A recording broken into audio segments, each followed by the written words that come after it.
बहुत समय पहले एक गांव में एक बुद्धिमान और कुलीन लोहार अपने बेटे और प्यारे घोड़े के साथ रहता था। वो घोड़े को अपने बेटे की तरह मानता था और उसे किसी भी कीमत पर बेचना नहीं चाहता था। एक अमीर आदमी ने उसे घोड़ा खरीदने का प्रस्ताव दिया, लेकिन लोहार ने मना कर दिया। फिर घोड़ा अचानक गायब हो गया। लोग ताने मारते रहे, पर लोहार ने हमेशा शांतिपूर्वक जवाब दिया। कुछ दिन बाद घोड़ा वापस आ गया और अपने साथ 5 घोड़े और ले आया।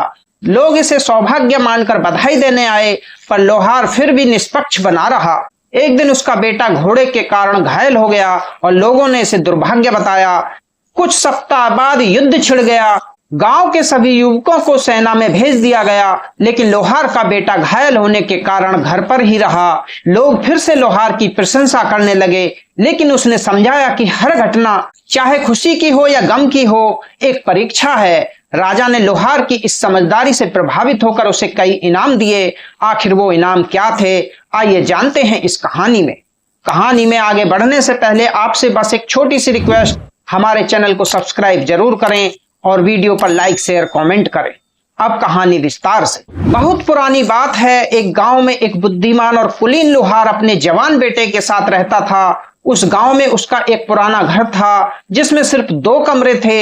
एक कमरे में दोनों बाप बेटे रहते और दूसरे कमरे को उन्होंने अस्तबल बना रखा था। उनके पास एक घोड़ा भी था। वो घोड़ा बहुत शानदार और बहुत ही अच्छी नस्ल का था। सालों पहले बूढ़े लोहार को किसी ने एक घोड़े का बछेड़ा तोहफा में दिया था और उसने भी उसे बाप की तरह पाला। वो हमेशा कहा करता था कि उसके एक नहीं बल्कि 2 बेटे हैं। जब वो घोड़ा जवान हुआ तो उसकी खूबसूरती की चर्चा चारों तरफ होने लगी। लोग उसे देखने के लिए दूर दूर से आते और उसकी तारीफ किए बिना नहीं रह पाते। कुछ समय बीतने के बाद पड़ोसी गांव के एक अमीर आदमी को भी इस घोड़े के बारे में खबर मिली। उसे घोड़े पालने का बहुत शौक था। एक दिन वो लोहार के घर आया और घोड़े को देखकर इतना मंत्रमुग्ध हो गया कि उसने बूढ़े आदमी को बुलाया और उसका मुंह मांगा दाम चुकाने को कहा। लोहार ने जांचते हुए कहा, ये घोड़ा नहीं, ये मेरा बेटा है और कोई भी अपना बच्चा नहीं बेचता। रईस मायूस होकर लौट गया, लेकिन जाते जाते बूढ़े लोहार को गालियां देता रहा। एक दिन गांव के कुछ लोग बूढ़े लोहार के घर आए और उसे समझाया कि तुम गरीब आदमी हो, इतनी ऊंची नस्ल का घोड़ा कब तक रखोगे? तुम्हें अच्छे दाम मिल रहे हैं, इसे बेच दो। कहीं ऐसा ना हो कि किसी दिन कोई ये घोड़ा चुरा न ले जाए। ऐसी हर सलाह के जवाब में बूढ़ा मुस्कुराकर सबको शुक्रिया कहता और वापस जाने का रास्ता दिखा देता।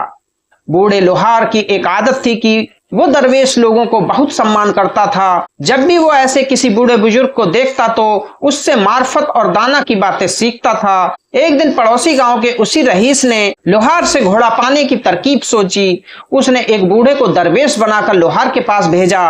वो नकली दरवेश जब लोहार के घर आया तो उससे कहने लगा कि मैं इस घोड़े के बारे में एक पुराना राज जानता हूँ। ये घोड़ा दरअसल प्राचीन नस्ल का है, इसे खास और अमीर लोग ही पसंद करते हैं। उसने बूढ़े लोहार को डराया कि इस नस्ल के घोड़े घर के जवानों की मौत का कारण बन सकते हैं। जाते जाते उस नकली दरवेश ने लोहार को सचेत किया, ऐसे घोड़े हमेशा अपने मालिक की किस्मत बदल देते हैं, लेकिन किस्मत कभी सीधी राह पर नहीं चलती। लोहार ने बूढ़े की बातें ध्यान से सुनी।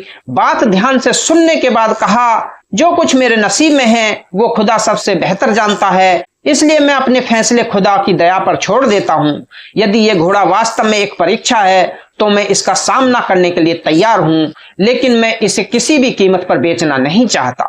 मैं इसे नहीं बेचूंगा क्योंकि मैंने इसे अपने बेटे की तरह पाला है। उस नकली दरवेश के प्रयास भी विफल रहे और वो निराश होकर लौट आया। लोहार ने दरवेश की बातों को बहुत गंभीरता से लिया, इसलिए जब वो वहां से चला गया तो उसके दिल में इस दरवेश की बातचीत ने ऐसी हलचल पैदा की कि वो सोचने लगा कि क्या वास्तव में इस घोड़े से जुड़ा कोई रहस्य है जो उसे पता नहीं है। फिर एक दिन ऐसा आया कि जब वो और उसका बेटा सुबह सुबह उठे और देखा कि बगल के कमरे का दरवाजा खुला हुआ था और घोड़ा वहां से गायब था, वो दोनों चिंतित हो गए और इधर उधर देखने लगे, लेकिन घोड़े का कोई अता पता नहीं चला। बूढ़े लोहार ने अपने बेटे को घोड़े की तलाश में भेजा। वो कई दिन जंगलों और पहाड़ों में भटकता रहा, लेकिन घोड़े का कोई अता पता नहीं चला। जब वो घर लौट रहा था तो दूसरे गांव के उस रईस ने अपने कुछ नौकरों को भेजा। उन्होंने लोहार के बेटे को पकड़ लिया और उसकी बुरी तरह पिटाई कर दी। जब गांव वालों की इस घटना का पता चला तो वो अफसोस जताने उसके घर पहुंचे। जिन लोगों ने लोहार को घोड़ा बेचने की सलाह दी थी, उन्होंने तुरंत उसे ताना मारना शुरू कर दिया कि मैंने तुम्हें घोड़ा बेचने की सलाह दी थी, लेकिन उस समय तुम अहंकारी हो गए और हमारी बात नहीं मानी। अब हम तुम्हारे दुर्भाग्य पर ही अफसोस कर सकते हैं कि तुमने घोड़ा भी खो दिया और बेटा भी घायल हो गया। लोहार उन सब की बातें सुन रहा था और फिर बड़े ही शांत भाव से बोला, भाइयों, आप सबका बहुत बहुत धन्यवाद कि आप सब मेरे पास आए और अपनी सहानुभूति व्यक्त की, लेकिन मैं ये नहीं समझ पाया कि इसमें दुर्भाग्य कहां से आ गया। ये सच है कि आज सुबह घोड़ा कमरे से गायब था और उसे खोजते समय मेरा बेटा भी घायल हो गया। यहां तक तो ये सच है, लेकिन तुम लोगों ने ये कैसे तय कर लिया कि ये सब मेरा दुर्भाग्य है? गांव वाले उसकी बातें सुनकर बड़े हैरान हुए और आपस में कहने लगे कि शायद सदमे के कारण बूढ़े की बुद्धि सुस्त हो गई है। ये दुर्भाग्य नहीं तो और क्या है कि हजारों का घोड़ा चोरी हो गया और बेटा भी घायल हो गया। वे सभी लोग बड़बड़ाते हुए वहां से चले गए। इस बात को अभी 2-3 दिन ही बीते थे कि अचानक वो घोड़ा घर वापस लौटकर आ गया। जब घोड़े ने घर में प्रवेश किया तो वो अकेला नहीं था, बल्कि वो अपने साथ जंगल के स्वस्थ और उत्तम नस्ल के 5 घोड़े और भी ले आया।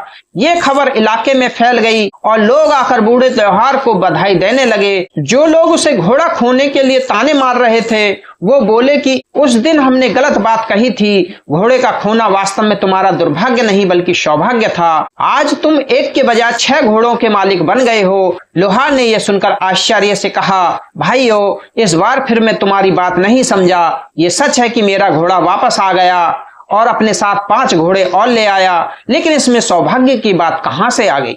ये सुनकर गांव वाले अपने अपने हाथ उठाकर चले गए और कहने लगे, बूढ़ा आदमी 6 घोड़ों का मालिक क्या बन गया? वो तो घमंडी हो गया है। ये कहकर वे सब वहां से लौट आए। लोहार और उसके बेटे पर अब काम की जिम्मेदारी बढ़ गई थी, क्योंकि एक की जगह अब उसे 6 घोड़ों की देखभाल करनी थी। कुछ दिनों के बाद एक अजीब घटना घटी। बूढ़ा लोहार और उसका बेटा घोड़े के साथ थे कि अचानक एक जंगली घोड़े ने झल्लाकर जोरदार झटका मारा, जिससे लोहार का बेटा जमीन पर गिर गया और उसकी टांग टूट गई। लोहार ने धैर्य से काम लिया, लेकिन उसे उस दरवेश की बातें याद आने लगी। जब यह खबर गांव वालों तक पहुंची तो पूरा गांव बूढ़े लोहार के घर पर इकट्ठा हो गया। उनमें से एक ने साफ साफ कह दिया कि बाबा जी, आप सही थे और हम गलत। उन 5 घोड़ों का आना वास्तव में सौभाग्य का नहीं बल्कि दुर्भाग्य का संकेत था। हमें दुख है कि आपके जवान बेटे को चोट लग गई। पता नहीं उसकी टांग ठीक होगी या नहीं। आप तो बूढ़े आदमी हैं, आपका बेटा ही सारे काम करता था। आपके लिए मुश्किलें बढ़ गई हैं। लगता है आपकी किस्मत ही खराब है। ये सुनकर बूढ़े लोहार ने ठंडी आह भरी और चिढ़कर कहने लगा, गांव वालों, हर बात पर किस्मत को दोष मत दो। जो बात जितनी है उतनी ही बताया करो। आप लोग तुरंत फतवा जारी कर देते हो। मेरा बेटा गिर गया और उसकी टांग टूट गई, यहां तक तो सही है। बाकी किस्मत के बारे में तो कुदरत ही बेहतर जानती है। लोहार की ये बात सुनकर गांव वाले भड़क गए और बोले, चलो भाई लोग, ये बूढ़ा हर बात पर हमारी बेइज्जती करता है। ये कहकर सभी लोग वहां से चले गए। इसके 2 सप्ताह बाद ही पड़ोस के देश की सेना ने हमला कर दिया और अचानक युद्ध छिड़ गया। बादशाह ने देश के सभी युवकों को ढूंढ ढूंढ कर उन्हें जबरदस्ती सेना में भर्ती करने का आदेश दिया। अगले ही दिन अन्य गांव की तरह रियासत के लोग इस गांव में भी आए और बूढ़े लोहार के घायल बेटे को छोड़कर सभी युवकों को पकड़कर अपने साथ ले गए। वो लोग रोते पीटते बूढ़े लोहार के पास आए और कहने लगे कि हमने तुम्हें मूर्ख समझा था, लेकिन तुम हमसे तो सबसे बुद्धिमान निकले। वास्तव में तुम्हारे बेटे की दुर्घटना अशुभ नहीं थी। सच पूछो तो ये तुम्हारा सौभाग्य था। हमारे सभी बेटे युद्ध लड़ने चले गए, पता नहीं कब लौटेंगे। तुम्हारा बेटा घर पर है और कुछ दिनों में ठीक हो जाएगा।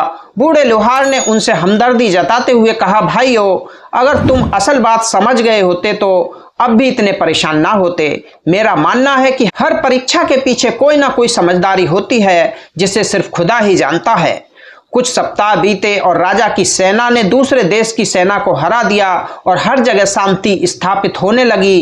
राजा को गांव-गांव जाकर अपनी प्रजा का हाल देखने का शौक था, ताकि युद्ध के बाद के हालात को अच्छे तरीके से जान सके।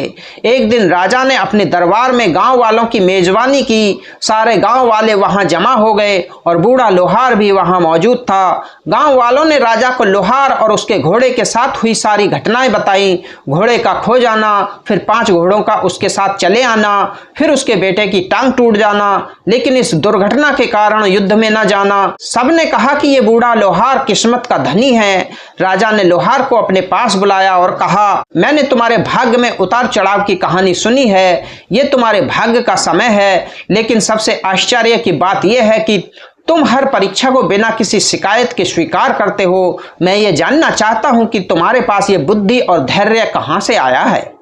बूढ़ा लोहार राजा के सामने सिर झुकाकर बोला, महाराज, मेरी बुद्धि मेरे परीक्षणों का परिणाम है। मैंने अपने जीवन से सीखा है कि हर घटना, चाहे वो खुशी की हो या गम की, वास्तव में एक परीक्षा है। हमें न तो खुशी पर गर्व करना चाहिए, न ही दुख में उदास होना चाहिए, क्योंकि खुदा की रजा में संतुष्ट रहना वास्तव में सौभाग्य है। राजा लोहार की बातों से बहुत प्रसन्न हुआ और कहने लगा, तुम्हारे धैर्य और समझदारी की वजह से मैं तुम्हें यह इनाम देता हूं कि मैं तुम्हें तुम्हारे गांव का सरदार नियुक्त करता हूं, और साथ ही एक घर, घोड़े के लिए एक अस्तबल और घोड़े की रखवाली के लिए 6 नौकर भी नियुक्त करता हूं।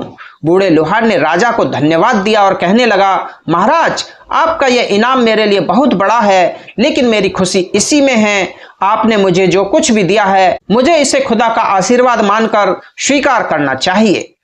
आज की वीडियो में इतना ही। वीडियो अगर अच्छी लगी तो वीडियो को लाइक, शेयर, कमेंट करें। अगर आप हमारे चैनल पर पहली बार आए हैं तो चैनल को सब्सक्राइब करें और घंटे वाले बटन को ऑल पर सेट करें, ताकि आगे आने वाली वीडियो का नोटिफिकेशन सबसे पहले आपको मिलता रहे। मिलते हैं दूसरी वीडियो में किसी नई कहानी के साथ। तब तक के लिए धन्यवाद।